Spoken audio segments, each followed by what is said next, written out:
Real talk, Christian walk. Real talk, Christian walk. Real talk, Christian walk. Real talk, Christian. It's that real talk, the Christian walk. It's that real talk, the Christian walk. It's that real talk, the Christian walk. It's that real talk, the Christian walk. It's that real talk, the Christian walk.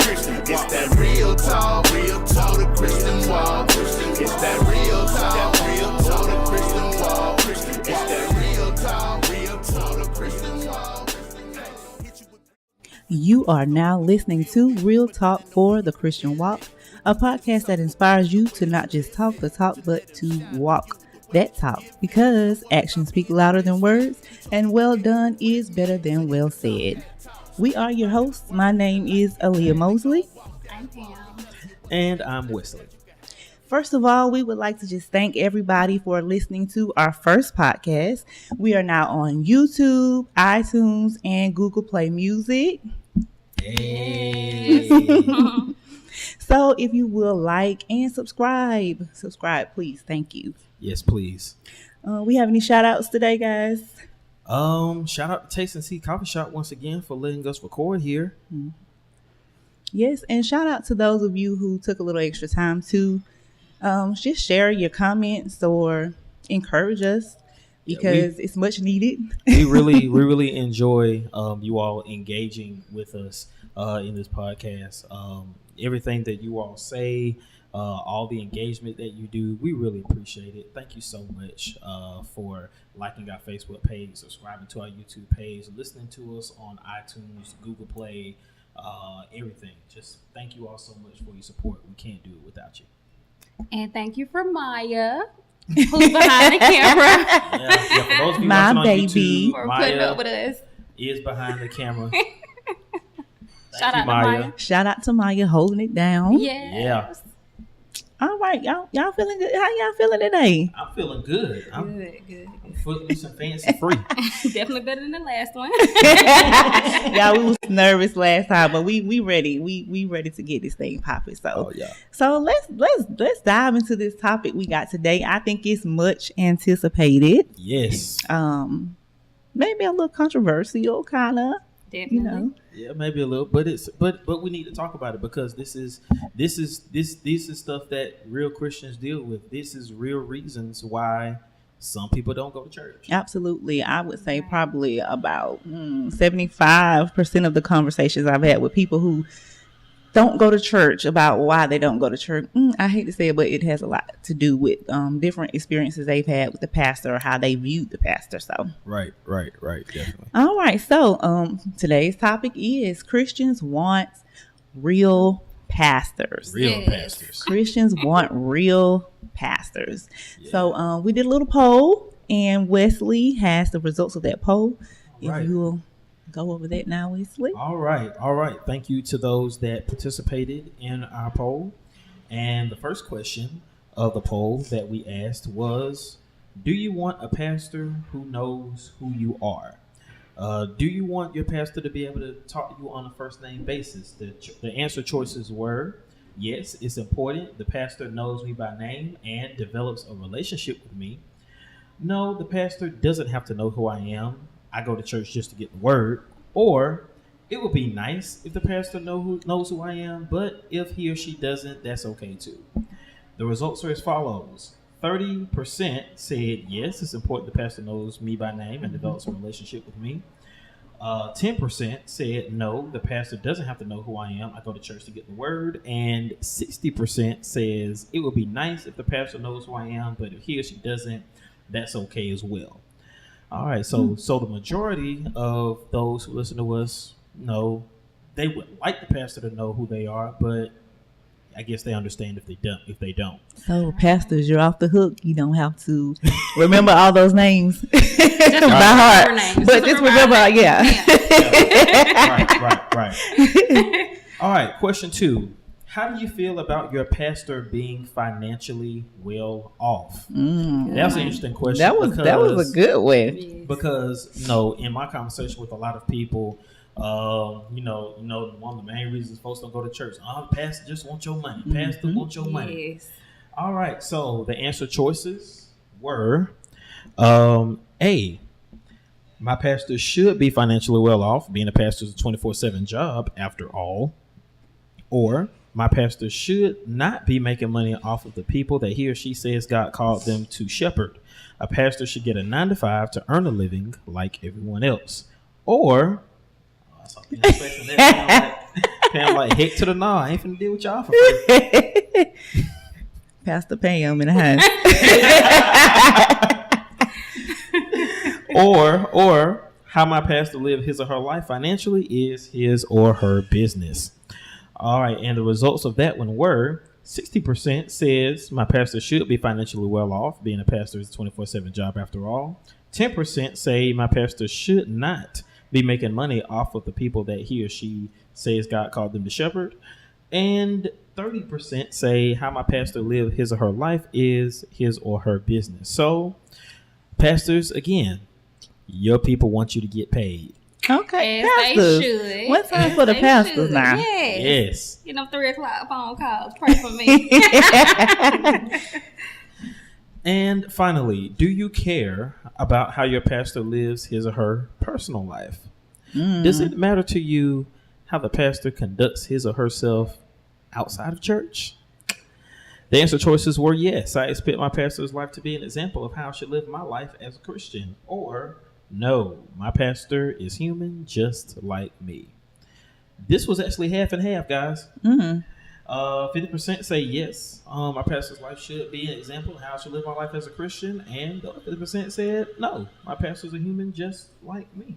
See, if I could have just wrapped them in there, wrapped them two answer choices in there together, Right. But okay, about 50-50. Yeah. So what do y'all think that says about those that listen to our podcast? Do you think that says that their understanding of they pretty much, it seems like that the people that listen to us pretty much want the pastor to have a life of their own, Right. Mm-hmm.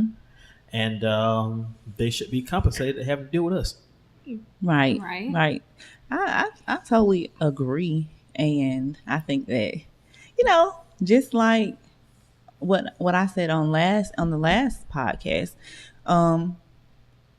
sometimes we are just people hold you to like the impossible standards. Like no one is perfect, so how can you expect your pastor to be perfect when Right. you're not perfect, and you Right. love God. You feel like you love Right. God, so how come he Right. can't love God and be, a little bit imperfect too? So Exactly. we got to be a little Exactly. realistic about that thing. Right. And we are all human, and life does happen. And who would we be to live in a glass house throwing stones Right. if we can't hold somebody up on a pedestal, and then we living how we want to live, and then expect them to be this perfect person? So nobody's perfect. But the reality of it is, pastors are put on the pedestal. Matter of fact, it even says in James 3:1, and I'm paraphrasing a little bit, that those who are called to teach and preach are held to a higher standard. And that's not to say that that's fair, but that's reality. Because I remember one time I was watching, it was the BET Awards, I believe it was, and Reverend Al Sharpton was on, and Al Sharpton closed out his acceptance. I think he got the Lifetime Achievement Award or something like that, and he closed it out by saying, I want to live the type of life that when I wake up, Satan says, beep, I'm up again. And use your imagination to think about what he said. But when he said that, social media blew up. Like, how you going to be a preacher and you cussing? And you were probably cussing the whole time they were watching the BET Awards. Matter of fact, X just got done cussing all through it. But that's the standard that preachers are expected to uphold. But Right. Right. in my opinion, pastors are human too. Pastors have the same struggles we have. Yeah, I think it's not what you did necessarily. I mean, it is what you did, but it's more about how you conducted yourself after you did. I mean, is that something that was ongoing, or was it something that you did and you repented and you know? And I also have a problem with pastors that, you know, sometimes that's why people put them on a pedestal, because they act like they never do any wrong. So if you're not real enough to share your life experiences with people, and you don't got to put all your business out there, but if you're not real enough to share, you know, some of the things that you've gone through, then don't be mad when people have you on that pedestal and they ain't let you make no mistakes. They ready to slice your head off. Because I think, you know, I think that's why a lot of people, I may be opening up some wounds here, but I think that's why a lot of people, personally, that's why a lot of people had such a problem with the Eddie Long sex scandal. Because if you remember, Eddie Long would have whole parades against homosexuality, and then it was alleged. It never officially came out or never proven or whatever. But then it was alleged that he was, you know, sleeping with little boys, and I think that's one reason why Eddie Long in the last moments of his life was so dehumanized, because he went so hard against this one subject, and then it came back around. Then it came back around. Back around on him. So my belief is, one of my favorite preachers, the late Dr. Matt King Carter, would say that you can't out-preach your life. That doesn't mean that you're going to have any error, but people, I believe that I ought to be able to look at my pastor's life and say, okay, this is what a real Christian looks like. Doesn't mean you're going to be perfect, but you're always striving for perfection. You're always striving to be better. That's right. So, what, you had something you want to say, Pam? Yes. Okay, because I hate to be the, you know, controversial person and everything, but I just feel like that's putting a lot on these pastors, and that's why these pastors are so stressed out and depressed, and they got not only their own family, they immediate family, kids, wife, whatever, then siblings, then the church family. I just feel like that's real heavy on a pastor, in my opinion. Because I know if it was me, I could never be a pastor. Let's just put it out there now. Unless God just do some miraculous work and just whatever. He can do it. I don't see me being a pastor, because I mean that's just real heavy for us to put that all on one person. I mean, as a mother, it's hard enough with 3 kids when you thinking, if you got 3 kids that stick at one time and you still got to go to work. So just imagine this pastor that we putting all this on. Yeah, we want him to be real. We want him to be, him or her. We want them to be open. We want them to be there for us. But I mean, who's there for them and their realness? Who's going to hold them up when they on the ledge? You know, I mean, we got to think about, like, a lot of what we expect now. Like, I just feel like we expect some some impossible things for pastors. You know, because the pastor just can't be in 99 places at one time. And so we have to, you know, be and understanding just to be real about of that. it, a lot of times all it takes is a pastor to piss us off one time. And y'all gone. Y'all ain't gonna pay anyway. Y'all don't want to pay the money. Y'all gonna be like me, late to church. Oh my God. So I mean, I'm just being for real. Like, just, I mean, we putting a lot on the pastor right now. We are putting a lot. On pastor. I mean, as far as real, I guess in our opinion, based off the questions, we just want him to be open with his life and his finances. But we ain't gonna be open with our life and our finances at all times either. So I'm just saying, let's not be too heavy on the pastor. Let's meet somewhere in the middle. Let's meet somewhere in the middle. Definitely. So but okay. So let's talk about what defines what to you is a real pastor. Well, you go first. I'm tired of going first. See, Aaliyah, you go first anyway, because your first name is A. I know. So I'm always at the front of the line all the time.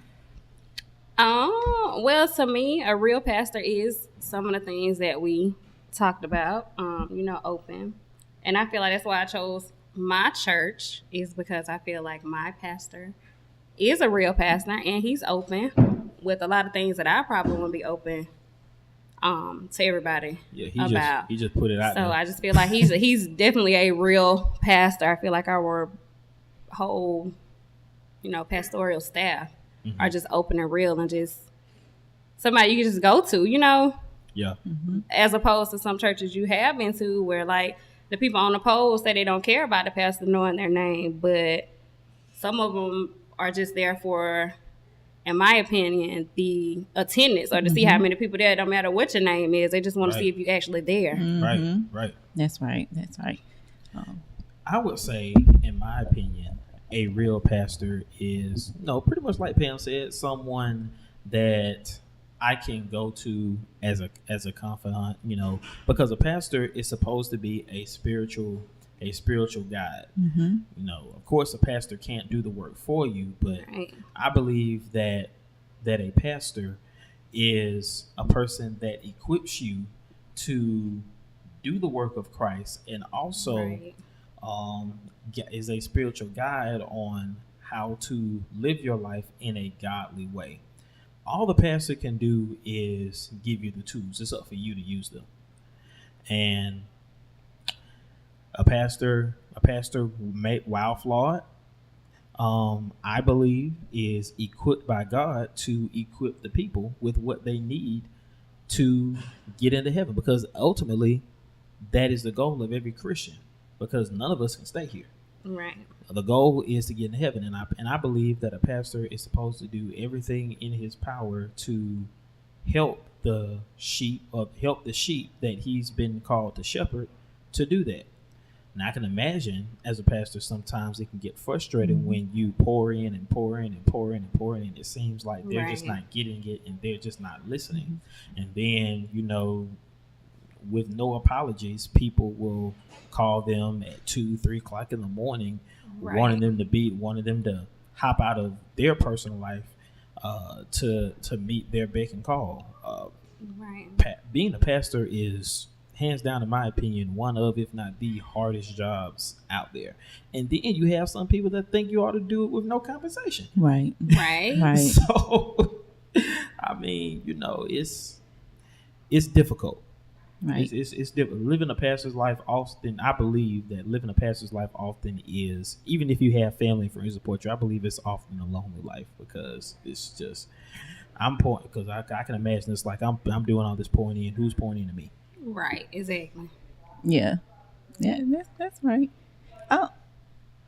For me, first of all, a real pastor has to be called by God. Right. Like so many people just, because there's certain things that I'm be real. I'll keep it 1,000. Being a pastor, you're gonna have, it's a position of power, and so you're gonna have people who are seeking after you for the wrong reasons. You got women. You got church groupies. You do have them. That. So it's almost, it's not, I don't want to really say it's like a celebrity, but it's similar. It could look similar on the outside to people, and make them want to be that. So first of all, you got to have a call in your life, and you got to not just want to be a pastor because you see the things that it looks like the attention the pastor's getting, the money you might feel like the pastor's getting. You got to really have a call in your life. And the Bible has qualifications for a pastor. Yes. It says a pastor should be trustworthy. The pastor should be, the pastor should be respectable. The pastor's life should not be perfect, but the way they handle their family, and how can you govern a whole church if you are not able to run your own household? That's right. And for me, my personal, outside of what the Bible says that, a pastor should be, for me, a pastor should be about the people. Yes. Absolutely. We're trying to save lives out here. We're trying to win souls. So the pastor should be about the people and not just about the look or the sound. Right. You know what I'm saying? Right. The pastor should be about the people, and the pastor should be approachable.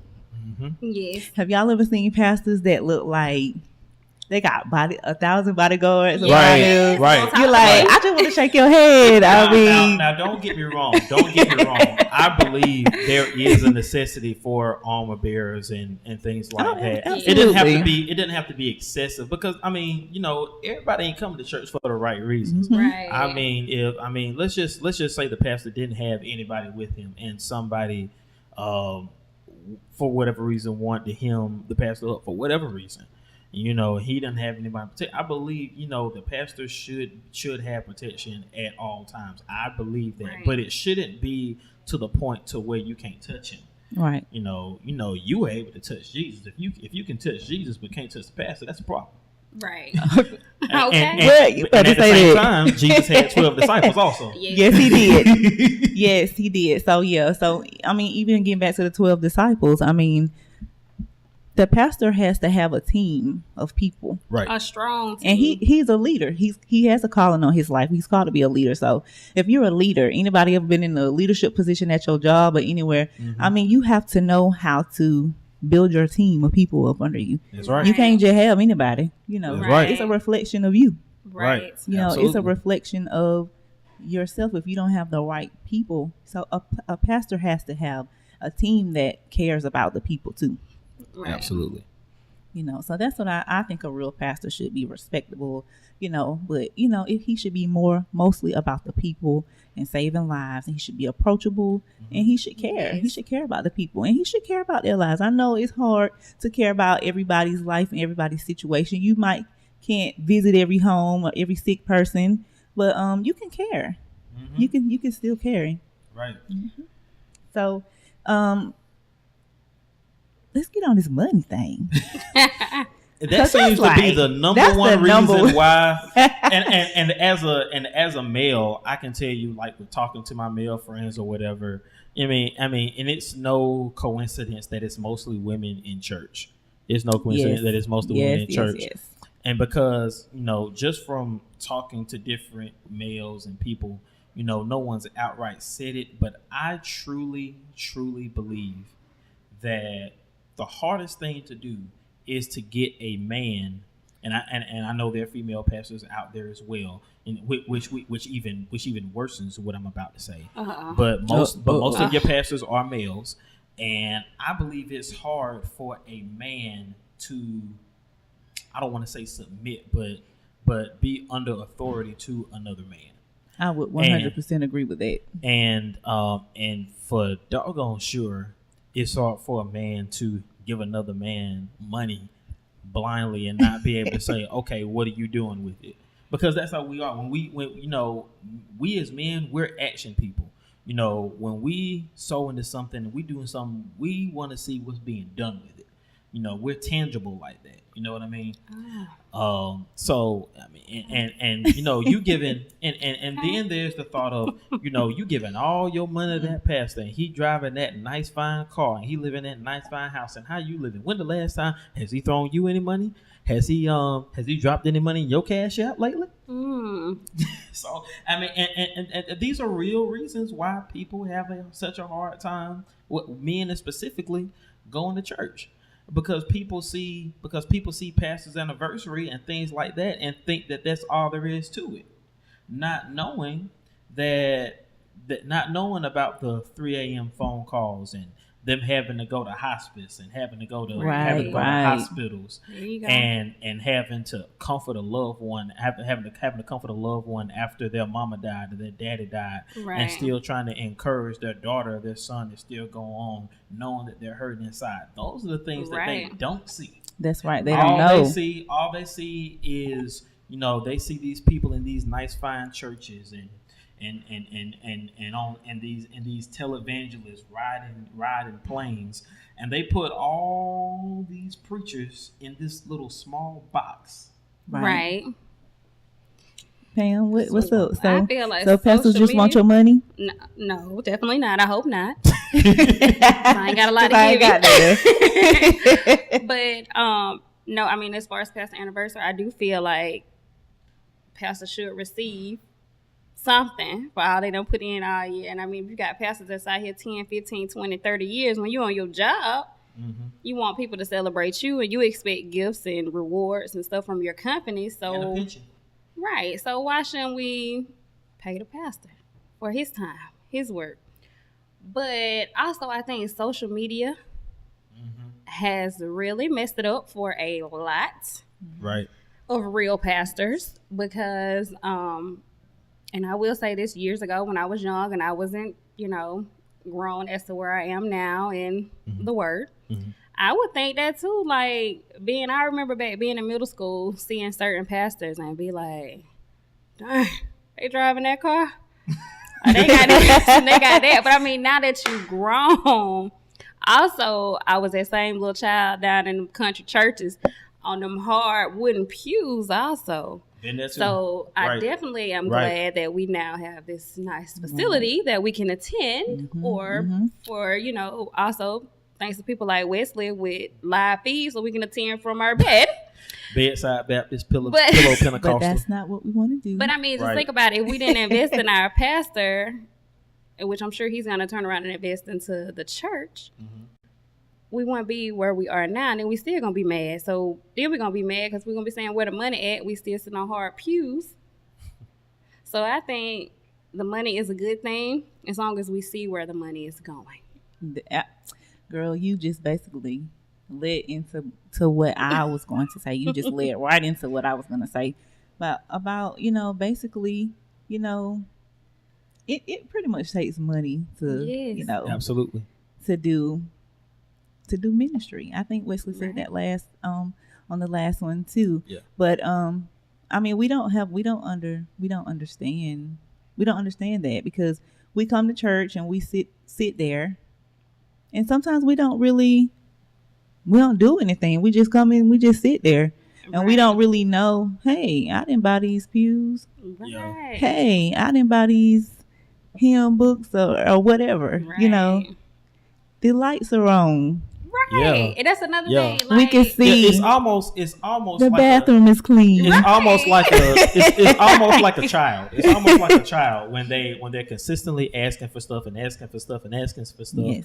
And you're working in the background trying to make it happen, but as a child, you really don't know what it took to make this happen. Like growing up, I didn't know we were poor until we were grown. That's why I just kept asking for stuff. Right.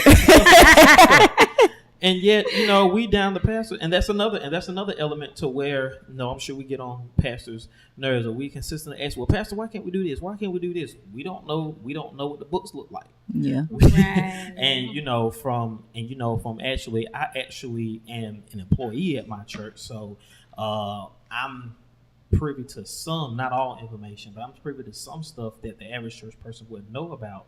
So being in that position has kind of made me appreciate pastors more because they have to make a whole mountain sometimes out of a molehill. Right. Same people like Wesley. For everything to be, because we're going to talk about it if it ain't right. You know what I'm saying? Ooh, honey, they ain't got this over here. Yeah. They ain't got that over there. Yeah. Right. We going to go somewhere else that has it. Until they start getting money. Until we stop paying them. But, we got to think about, we really, and like that, like you said, what are we seeing going on with the money? If you're at a church and you see that church, growing, and you see that church reaching out into the community. Absolutely. Then I don't feel like we should have a problem. Now, it's a problem if we're paying our money and we're not able to reach people, we're not making an effort to help people, then that's a problem. That's a problem. So we got to cut the pastors a little break, about this whole money situation. Right. Now there are some people, and you gotta pray about that thing. You gotta let God lead you to the right pastor, because every pastor right there is not. Every pastor ain't no real pastor. I'm gonna tell y'all the truth. Right. And I'm gonna tell you this too. It's not just these mega church pastors Yep. that ain't real either. Yep. Some of these small country hole in the wall churches ain't real either. They be brainwashing you.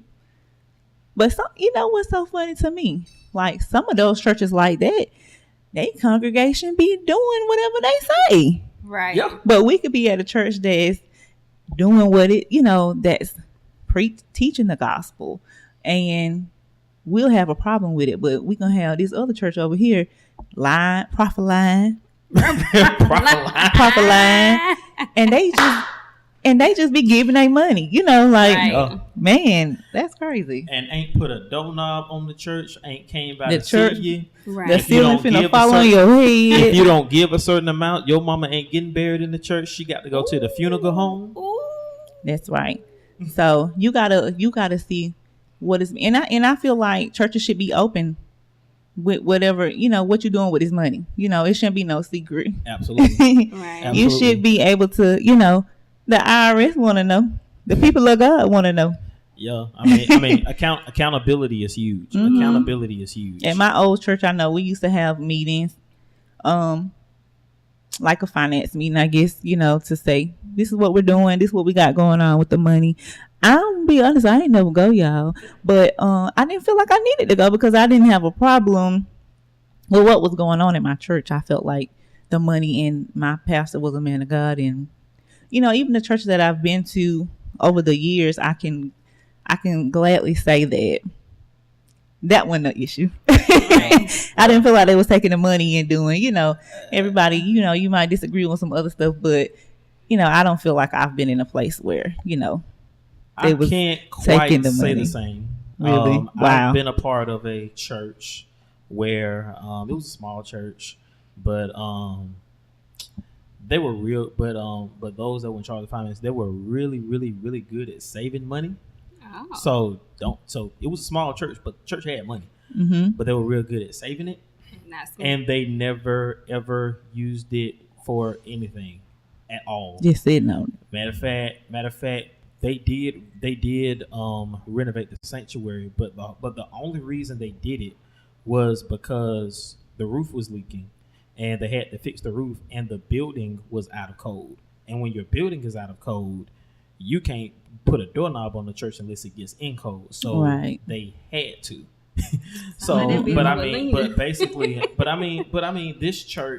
This church owned apartment complexes. They owned houses. They about their business. Had a lot of right. They had a They lot about of their business, but they had a lot of real estate, but they really weren't doing a whole lot in the community. Mhm.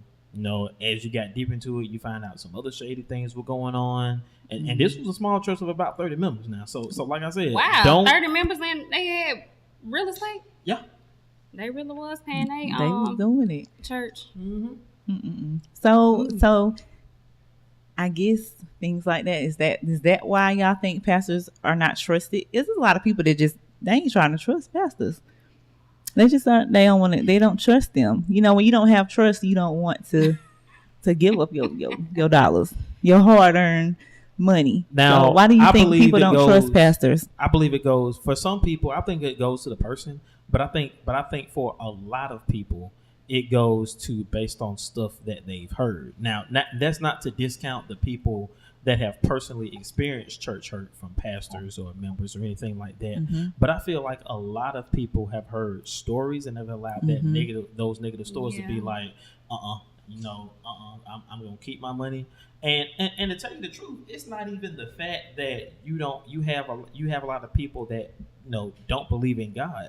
You have a lot of people that I personally know majority of people I interact with believe in God, but they don't want to go to church. They feel as though they can just either watch church online or read the Bible on their own. Oh yeah. And just do it that way, and they keep their coins, and they ain't got to deal with church hurt, quote unquote. I'm just going. I don't need no pastor to give me the word, but that I vehemently disagree with because Jeremiah makes it very clear in his book. I believe it's Jeremiah 3:15.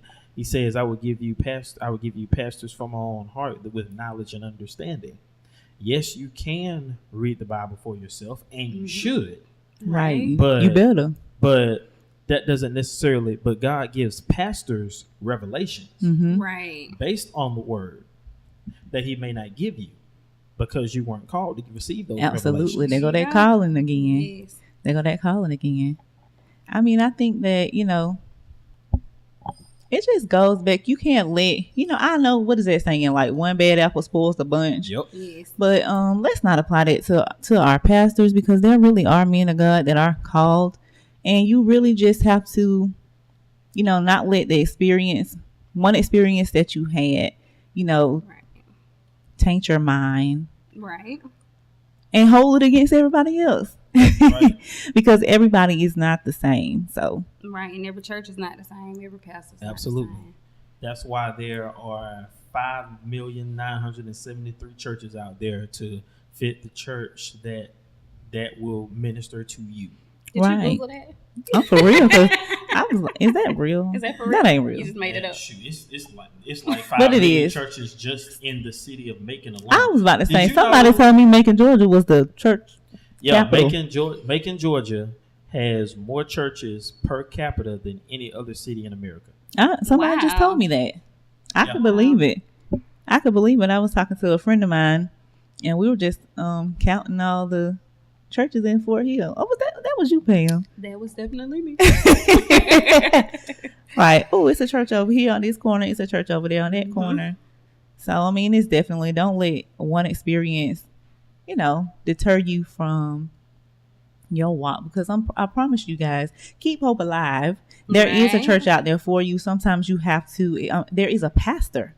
There is a pastor for you. There's a Yes. pastor that will care about you. There's a pastor that will love you. There's a pastor that will counsel you. You just Right. got to get out there and find him. And pray about it. And pray about it. And ask God to lead you Mhm. to that Right. appropriate pastor. And stop basing your pastor's Facebook, Instagram, Thank you. Snapchat, if they got one, all that stuff, because they still got to live life just like us. Absolutely. So, yes. Be real about it. Right. And be real for your pastor. Be real. That sounds like a T-shirt. Be real. Be Be real for your pastor. That's right. Ride for your pastor. There you go. All right. Right. So Wesley is Hi. going to take us out today with our 90 seconds of real talk. Wesley, you ready? I am ready. Uh-oh. All right. Me put a and disclaimer. Pam, Oh, we are Lord. putting our disclaimer. I We know have anything not about pre-approved Wesley's 90 seconds of real talk today. So, Let's go. okay. All right. The word that seems to define the generation of today is independence. We see it on social media. We hear it on songs. People wear bold T-shirts about it. However, I am of the belief that in the spiritual sense, you can't call yourself Christian and independent at the same time. In order to qualify as a Christian, you have to repent, openly admit that your way isn't working, and completely to submit yourself to God's way of living life. A part of submitting yourself to God is submitting to the Holy Spirit, which his son Jesus left us with upon his ascension. As Jesus ascended, he left some gifts to us, one of which being pastors, a person who is, according to Ephesians 4:11, to equip you and prepare you to do the work of the Lord Jesus Christ. All right. If your pastor isn't equipping you to do God's work, do yourself and your soul a favor. Find another pastor to sit under. Should you discover an ill-equipped pastor, don't put all pastors in that same narrow box you've been putting them in. Mhm. Here's the reality of it. Yes, some pastors are liars. Yes, some pastors just want your money. Yes, some pastors are womanizers. And yes, some pastors are on the down low. Yes, I said it. But let's really be real.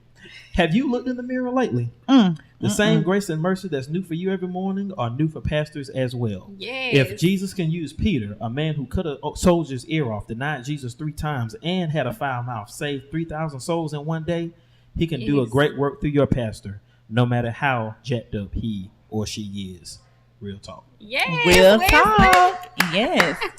Okay, then, Wesley. You better tell the truth. That's all right. We ain't got to censor nothing. There we go. That's what I'm talking about. And by the way, guys, just want to let you know everything that we're talking about.